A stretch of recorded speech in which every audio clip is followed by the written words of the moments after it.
Hello guys, good evening! Good evening! Shout out this Pinigay Vlog. Update na naman tayo guys. Yan. So ngayon ay araw ng kagitingan.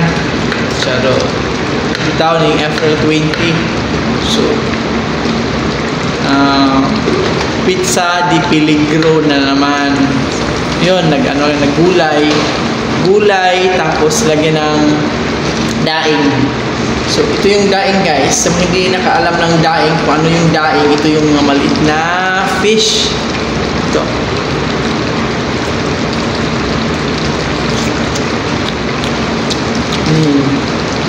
Sarap.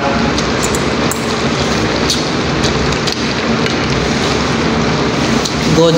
So, shoutout po sa lahat, sa mga nakasupport sa aking channel. Thank you for the support guys. And shoutout sa mga nakasilip, sa mga silent supporters. Thank you. So, yan guys. Then, shoutout sa mga members. Shoutout din sa mga nagpaharang. Salamat sa iyong paharang guys. Thank you for not skipping my ads.